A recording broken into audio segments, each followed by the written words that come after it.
જમ્મુ કાશ્મીરનું ગુલમર્ગ અને બારામુલા સ્વર્ગમાં ફેરવાયું. ભારે હિમવર્ષા થતા ચારે તરફ બરફના થર જામ્યા.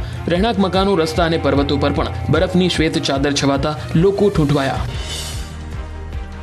જમ્મુ કાશ્મીરમાં હિમવર્ષા બાદનો આકાશી નજારો સામે આવ્યો. ગુલમર્ગ અને બારામુલામાં મંત્રમુગ્ધ કરે તેવા દ્રશ્યો ડ્રોન કેમેરામાં કેદ થયા. સોળે કળાએ ખીલેલી પ્રકૃતિને જોઈ પ્રવાસીઓમાં પણ ખુશીની લહેર છવાઈ. અનંતનાગ, સોનમર્ગ, ગુલમર્ગ, બારામુલામાં જનજીવન ઠપ. રસ્તાઓ પર બરફ પથરાતા અનેક રસ્તાઓ બંધ થયા. બરફના સામ્રાજ્ય વચ્ચે લોકોને અવરજવરમાં હાલાકી વેઠવાનો વારો આવ્યો. હિમાચલ પ્રદેશના લાહોલ ઘાટીમાં બરફના થર જામ્યા. ઠેર ઠેર 3 થી 4 ફૂટ બરફને કારણે વાહન ચાલકો પરેશાન. હિમવર્ષા બાદ પ્રકૃતિ જાણે સોળે કળાએ ખીલી ઉઠી હોય તેવો નજારો. હિમાચલ પ્રદેશના લાહોલ ઘાટીમાં સ્નો ક્લિયરન્સની કામગીરી હાથ ધરાઈ. 4 ફૂટ જેટલા બરફના થર જામતા 132 થી વધુ રસ્તાઓ બંધ. અનેક ગામ અને રસ્તાઓનો સંપર્ક કપાતા સ્થાનિકો પરેશાન. લાહોલ ઘાટીમાં ઠંડી અને બરફ વર્ષાનો કહેર યથાવત. રસ્તા બ્લોક થઈ જતા સ્થાનિકોએ જાત મહેનત જિંદાબાદનું સૂત્ર સાર્થક કર્યું. લોકોએ પાવડો લઈને રસ્તા પરનો બરફ દૂર કર્યો. હિમાચલ પ્રદેશના લાહોલ અને સ્પીતિમાં હિમવર્ષાના નયનરમ્ય દ્રશ્યો સામે આવ્યા. ચારે તરફ બરફની શ્વેત ચાદર જોવા મળી. તાપમાન સતત ગગડતા બરફના 2 થી 3 ફૂટ જેટલા થર જામ્યા. હિમવર્ષા બાદ લાહોલ સ્પીતિ થીજી ગયું. માઇનસમાં તાપમાન નોંધાતા સ્થાનિક જળાશયોમાં પણ બરફ જામ્યો તો લોકોને પીવાના પાણી માટે પણ વલખા મારવાની સ્થિતિ ઉદ્ભવી. ભારે હિમવર્ષાના લીધે જનજીવન ઠપ થયું. લાહોલ અને સ્પીતિમાં ભારે હિમવર્ષા બાદ જનજીવન પ્રભાવિત. ચારે તરફ બરફની ચાદર છવાતા લોકોને હાલાકી વેઠવાનો વારો આવ્યો. ભારે હિમવર્ષાને લીધે અનેક રસ્તાઓ બ્લોક થયા. લોકોને કામ વગર બહાર ન નીકળવા અપીલ કરાઈ. કાશ્મીરના જોજીલા પાસ પર ખોરવાયો વાહન વ્યવહાર. કાશ્મીરને લદ્દાખથી જોડતો માર્ગ હિમવર્ષાને લીધે સંપૂર્ણ બંધ થયો તો રસ્તા પર બરફના થર જામતા વાહન ચાલકો અટવાયા. હિમાચલ પ્રદેશમાં ભારે હિમવર્ષા. કુલ્લુ, મનાલી અને સોલાંગ ઘાટીમાં ભારે હિમવર્ષા વચ્ચે પ્રવાસીઓ ઉમટ્યા. રસ્તા પર બરફના થર જામી જતા અનેક વિસ્તારમાં ટ્રાફિક જામ. પ્રવાસીઓ કલાકો સુધી રસ્તા પર ફસાયા. જમ્મુ કાશ્મીરનું બાંદીપોરા સ્વિટ્ઝરલેન્ડમાં ફેરવાયું. મકાનો પર બરફની ચાદર જોવા મળતા વિદેશ જેવો સુંદર નજારો જોવા મળ્યો. ભારે હિમવર્ષાના લીધે લોકો ઘરમાં પુરાયા. હિમવર્ષાના પ્રકોપથી સ્વયંભૂ કર્ફ્યુનો માહોલ જોવા મળ્યો.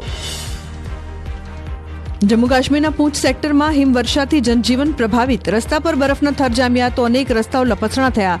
મુગલ રોડ છેલ્લા 4 દિવસથી બંધ. તંત્રએ લોકોને ઘરની બહાર ન નીકળવાની આપી સૂચના. જમ્મુ કાશ્મીરના પટનીટોપમાં હિમવર્ષા બાદના સુંદર દ્રશ્યો આવ્યા સામે. બરફની ચાદર વચ્ચે પ્રવાસીઓએ બગીચામાં ટહેલવાની લીધી મજા. બરફવર્ષા બાદના સુંદર દ્રશ્યો ડ્રોન કેમેરામાં થયા કેદ. જમ્મુ કાશ્મીરના ડોડામાં તાપમાન ગગડતા પર્વતો પર બરફની ચાદર છવાઈ. સ્થાનિક ઝરણાઓ પણ જામી ગયા હોય તેવો નજારો કેમેરામાં થયો કેદ. ઝરણાઓનું પાણી જાણે કાંચ બન્યું હોય તેવો નયનરમ્ય નજારો સોશિયલ મીડિયામાં થયો વાયરલ. હાડ થીજવતી ઠંડીમાં ઠૂંઠવાયું જમ્મુ કાશ્મીર. શ્રીનગરમાં હિમવર્ષા બાદના દ્રશ્યો આવ્યા સામે. દાલ લેકના પાણી પણ જામી ગયા. લોકો તાપણાનો સહારો લેતા નજરે પડ્યા. સતત તાપમાન ગગડતા લોકો કાતિલ ઠંડીની ઝપેટમાં. સૈનિકોના જજબાને સલામ. જમ્મુ અને કાશ્મીરમાં કમર સુધીના બરફ વચ્ચે સૈનિકોએ એલઓસી પર કર્યું પેટ્રોલિંગ. બર્ફીલા વિસ્તારમાં પેટ્રોલિંગ કરી રહેલા જવાનોની તસવીરો સામે આવી. કાશ્મીરના જોજીલા પાસમાં ભારે હિમવર્ષા વચ્ચે વાવાઝોડાની સ્થિતિ સર્જાઈ. ભારે પવન સાથે હિમવર્ષા થતા વિઝિબિલિટીમાં ઘટાડો થયો. પર્વતો અને વૃક્ષો પણ હિમવર્ષાના કહેરમાં ઝાંખા પડ્યા. તાપમાન ગગડતા લોકો ઠૂંઠવાયા. આગામી 7 દિવસ વાતાવરણ સૂકું રહેશે. લઘુત્તમ તાપમાનમાં કોઈ ફેરફાર નહીં જોવા મળે. પવનની દિશા ઉત્તર પૂર્વથી પૂર્વ તરફ રહેવાની સંભાવના હવામાન વિભાગે વ્યક્ત કર્યું અનુમાન. જાન્યુઆરીથી માર્ચ મહિના દરમિયાન પડી શકે છે કમોસમી વરસાદ. કેટલાક વિસ્તારમાં સામાન્ય વરસાદ પડી શકે. સૌરાષ્ટ્ર, કચ્છ અને ઉત્તર ગુજરાતના કેટલાક ભાગોમાં વરસાદ થઈ શકે. માવઠાને લઈને હવામાન વિભાગે કરી આગાહી. ગુજરાતીઓ કડકડતી ઠંડીમાં ઠૂંઠવાવા થઈ જાઓ તૈયાર. હવામાન વિભાગે ઠંડીને લઈને જાહેર કર્યું પૂર્વાનુમાન. જાન્યુઆરીમાં અડધું ગુજરાત ઠૂંઠવાઈ જશે. લઘુત્તમ તાપમાન સામાન્યથી નીચું રહેશે. કેટલાક વિસ્તારોમાં ઠંડી ઓછી રહેવાની સંભાવના. ઉત્તરાયણ પર પતંગો પલળી જાય એવી અંબાલાલની આગાહી. ઉત્તરાયણની મજા બગાડી શકે કમોસમી વરસાદ. 12 થી 18 જાન્યુઆરી દરમિયાન કેટલાક વિસ્તારમાં માવઠાની શક્યતા. જાન્યુઆરીમાં ઠંડી પણ ધ્રુજાવશે. અમદાવાદના સાઉથ બોપલમાં લૂંટનો બનાવ. કનકપુરા જ્વેલર્સમાં મોટી માત્રામાં સોના ચાંદીની લૂંટ. 4 લોકોએ લૂંટને આપ્યો અંજામ. સમાવી દેતા વિરોધ. ધાનેરામાં લોકોએ રસ્તા પર ઉતરીને વિરોધ કર્યો. ધાનેરાથી પાલનપુર નજીક થતું હોવાથી વિરોધ. થરાદ બહુ દૂર થતા લોકોને પડશે મુશ્કેલી.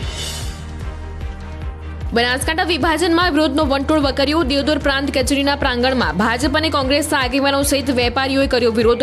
દિયોદરને ઓગળ જિલ્લાની માંગને લઈ વેપારીઓએ રોજગાર બંધ રાખી નોંધાવ્યો વિરોધ. બનાસકાંઠા જિલ્લાના વિભાજન લઈ દિયોદરમાં પણ વેપારીઓનો વિરોધ. વેપારીઓને ગામ લોકો ધંધા રોજગાર બંધ કરવા અપીલ કરી. વેપારીઓએ રેલી યોજી વિરોધ નોંધાવ્યો. બનાસકાંઠા વિભાજનને લઈ કોંગ્રેસ મેદાને જિલ્લા કોંગ્રેસ પ્રમુખ ભરતસિંહ વાઘેલા પણ વેપારીઓની વિરોધ રેલીમાં જોડાયા. દિયોદરને ઓગળ જિલ્લો જાહેર કરવાની માંગ સાથે એકાદ બે વ્યક્તિઓને મોટા કરવામાં સરકાર અન્યાય કરતી હોવાનો લગાવ્યો આરોપ. બનાસકાંઠાના વિભાજન મુદ્દે રાજનીતિ તેજ. જિલ્લા કોંગ્રેસ પ્રમુખનો મોટો આરોપ. કહ્યું, કોન્ટ્રાક્ટર ઉદ્યોગપતિઓને રાજી રાખવા જિલ્લામાં ભાગલા પાડવાનો નિર્ણય. મોટો નાણાકીય વ્યવહાર કરાયો હોવાનો પણ લગાવ્યો આરોપ. બનાસકાંઠાના કાંકરેજમાં બજારો સજ્જડ બંધ. વાવ થરાદ જિલ્લામાં સમાવેશને લઈ શિહોરીમાં વેપારીઓએ બજારો બંધ રાખીને કર્યો વિરોધ. કાંકરેજને બનાસકાંઠામાં જ રાખવા અથવા પાટણમાં ઉમેરવા વેપારીઓએ કરી માંગ. બનાસકાંઠાના વિભાજનનો વિવાદ વધુ વકર્યો. કાંકરેજ અને દિયોદર બાદ હવે ધાનેરાના લોકો રસ્તા પર. ધાનેરા તાલુકાને વાવ થરાદમાં સમાવતા વિરોધ. લોકોએ અમારો જિલ્લો બનાસના સૂત્રોચ્ચાર કર્યા. બનાસકાંઠા અને વાવ થરાદના વિભાજન બાદ વિવાદ. ધાનેરા તાલુકાને બનાસકાંઠામાં જ રાખવાની માંગ યથાવત. ધારાસભ્ય માવજી દેસાઈએ સીએમને કરી હતી રજૂઆત. ધાનેરાની પ્રજાની રોજગાર માટે પાલનપુર અનુકૂળ હોવાનો દાવો. બનાસકાંઠાના વિભાજનને પગલે ધારાસભ્ય માવજી દેસાઈનું નિવેદન આવ્યું સામે. ભૌગોલિક પરિસ્થિતિને જોતા ધાનેરાનો નવો જિલ્લામાં સમાવેશ કરવો અયોગ્ય. બાપલા અને ખીમત વિસ્તારના લોકોને હાલાકી પડશે. ધાનેરાને બનાસકાંઠામાં રહેવા દેવા માંગ કરાઈ. અમરેલીના યુવતીના સરઘસ વિવાદ મામલે કોંગ્રેસ નેતા પરેશ ધાનાણીએ શાયરીના અંદાજમાં પ્રશાસન પર કર્યા પ્રહાર. કુમારી કન્યાનો જાહેરમાં વરઘોડો કાઢ્યો. ગુજરાતની ગરિમાને ઠેસ પહોંચાડી. આવા લોકોને સમાજ ક્યારેય માફ નહીં કરે. અમરેલીમાં દીકરીના સરઘસ મામલે પાટીદાર સમાજમાં રોષ. આંતરરાષ્ટ્રીય કુર્મી સેનાના આગેવાનોએ કલેક્ટર કચેરી પહોંચી ઉગ્ર સૂત્રોચ્ચાર કર્યા. દીકરીનું સરઘસ કાઢનારા સામે કાર્યવાહીની માંગ કરી. અમરેલીમાં બનાવટી લેટર કાંડ મામલે રાજકારણ ગરમાયું. અવિવાહિત દીકરીના સરઘસ મુદ્દે પાટીદાર સમાજ લાલઘુમ. યુવતીને જેલમુક્ત કરાવવા અમરેલીમાં બંધ બારણે બેઠક. ખોડલધામ સમિતિના આગેવાનો, ધારાસભ્ય, સાંસદ સહિતના આગેવાનોની બેઠક.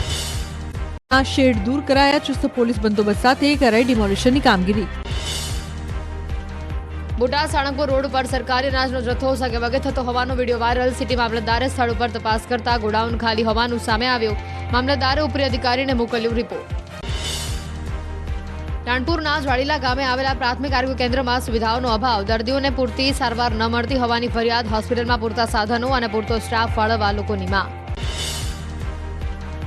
વડોદરાના કોટા ગામ બહાર ફરી પડ્યો મસમોટો ભૂવો. 1.5 મહિનામાં પડેલા ભૂવાનું કોર્પોરેશને લાખો રૂપિયાના ખર્ચે કર્યું હતું પુરાણ.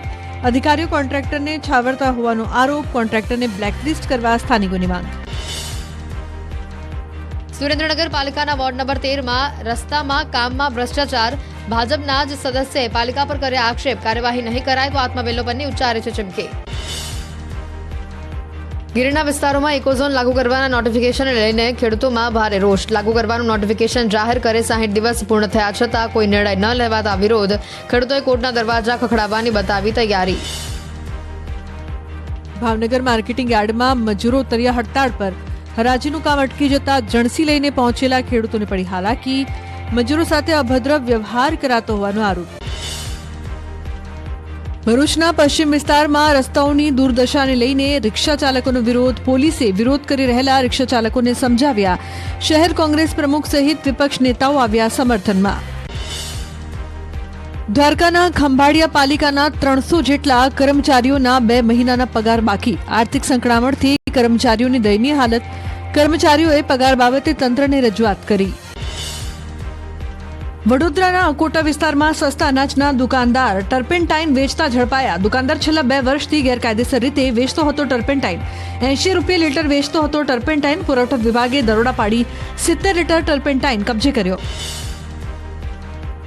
આણંદ શહેરના કેટલાક વિસ્તારોમાં ફરી અશાંત ધારો લાગુ કરવાની માંગ. જમીનો, માલ મિલકતો અને બહેન દીકરીઓની સુરક્ષા માટે હિન્દુ સંગઠનોમાં ઉઠી માંગ. કલેક્ટરને આવેદનપત્ર આપી હિન્દુ સંગઠનોએ કરી રજૂઆત. કન્ટેનરના ભાડામાં વધારો અને એન્ટી ડમ્પિંગ ડ્યુટીના કારણે ઘટ્યું છે એક્સપોર્ટ. હિંમતનગરના સહકારી જન વિસ્તારમાં પુલનું કામ પૂર્ણ 6 વર્ષ બાદ પુલ ખુલ્લો મુકાતા વાહન ચાલકોમાં ખુશી. સાંસદ શોભનાબેનના હસ્તે પુલનું લોકાર્પણ કરવામાં આવ્યું. ભાજપ શહેર જિલ્લા પ્રમુખ નિમણૂક અંગે યોજાશે બેઠક. 4-5 જાન્યુઆરીએ શહેર જિલ્લા સ્તરે બેઠક યોજાશે. 6 જાન્યુઆરીએ કમલમ ખાતે યોજાશે બેઠક. 8મીએ પ્રમુખોના નામની જાહેરાત થશે. નવી રચાયેલી 9 મનપાનો કાર્યભાર જિલ્લા કલેક્ટરને સોંપાયો. વહીવટદાર તરીકે જિલ્લા કલેક્ટરોને કાર્યભાર સોંપાયો. નગરપાલિકાઓની વર્તમાન પાંખની અવેજીમાં સંબંધિત જિલ્લા કલેક્ટરો મહાનગરપાલિકાઓના વહીવટદાર તરીકે ફરજ બજાવશે. બનાસકાંઠામાંથી વાવ થરાદ જિલ્લો બનતા ભાજપ સંગઠન પણ એક્ટિવ મોડમાં. વાવ થરાદ જિલ્લા પ્રમુખ અને શહેર પ્રમુખની થશે નિમણૂક. હવે 34 જિલ્લા અને 8 મનપાના પ્રમુખને લઈને ચર્ચા કરાશે. આવતીકાલથી ફોર્મ ભરવાની કામગીરી થશે શરૂ. અમદાવાદમાં વોર્ડ 9ના ભાજપ પ્રમુખ રામપ્યારે ઠાકુરને દૂર કરાયા. પ્રમુખ બનવા આપ્યા હતા જન્મના ખોટા પ્રમાણપત્ર. તપાસમાં દસ્તાવેજ ખોટા હોવાનો ખુલાસો થતા કાર્યવાહી. અમદાવાદમાં એમસીની પરીક્ષામાં ગેરરીતિ મામલે આરોપી પુલકિત સથવારાને સાથે રાખી રિકન્સ્ટ્રક્શન. આરોપીને 3 લોકોના રિઝલ્ટમાં ગુણ વધાર્યા હતા. 3 લોકોની નિમણૂક હાલ રદ કરાઈ. અમદાવાદ સેશન્સ કોર્ટે સાયબર ક્રાઇમના આરોપીઓને આપ્યો ઝટકો. આરોપીની જામીન અરજી ફગાવી કહ્યું આવા ગુનામાં જેલ મુક્ત ન કરી શકાય. 2 વર્ષમાં સાયબર ક્રાઇમની ઘટના સતત વધી હોવાનું કોર્ટનું અવલોકન. ખંભાળિયામાં એસટી બસના ડ્રાઈવરે મહિલા કંડક્ટર પર આચર્યું દુષ્કર્મ. મહિલાને મારી નાખવાની ધમકી આપી વારંવાર આચરતો હતો દુષ્કર્મ. પોલીસે આરોપી ડ્રાઈવરની કરી છે ધરપકડ. સાબરકાંઠા પોલીસે પેટ્રોલિંગ સમયે જ એક લૂંટેરી દુલ્હનને ઝડપી. વર્ષ 2022ના એક લૂંટેરી દુલ્હનના કેસમાં આરોપી મહિલા હતી ફરાર. મહિલાને ઝડપી લઈ પોલીસે વધુ તપાસ હાથ ધરી. ટેકાના ભાવે વેચાણ માટે આવેલ ખેડૂતોની મગફળી ચોરાઈ. ધોરાજીમાં લાઇનમાં ઉભેલા વાહનોમાંથી મગફળીની ચોરી. ભોગ બનેલા ખેડૂતોએ સૂત્રોચ્ચાર કરી સુરક્ષાની કરી માંગ. કેન્દ્ર પર કોઈ વ્યવસ્થા ન હોવાનો ખેડૂતોનો આરોપ. સુરતના ડિંડોલી વિસ્તારમાં કમ્પ્યુટર ક્લાસીસના પડ્યા પાટિયા. અનિકેત કમ્પ્યુટર ક્લાસીસનો સંચાલક વિદ્યાર્થીઓના ફીના રૂપિયા લઈને ફરાર. 20 વિદ્યાર્થીઓની 1 લાખ આસપાસની ફીની રકમ લઈને ફરાર. શિક્ષકોના પગાર પણ ન ચૂકવાયા હોવાના આરોપ. સુરતના સચિનમાં રીઢા અને કુખ્યાત ગુનેગારનું કાઢવામાં આવ્યું સરઘસ. યુવક પર લાકડા વડે કર્યો હતો હિંસક હુમલો. પોલીસે સરઘસ કાઢી આરોપીની શાન ઠેકાણે લાવી. ભાવનગરમાં ડિજિટલ એરેસ્ટના મામલે પોલીસે એક શખ્સની કરી ધરપકડ. દાહોદના એક શખ્સે ડિજિટલ એરેસ્ટ કરી 15 લાખ રૂપિયા પડાવ્યા હતા. વૃદ્ધ કોન્ટ્રાક્ટરને આપી હતી ધમકી.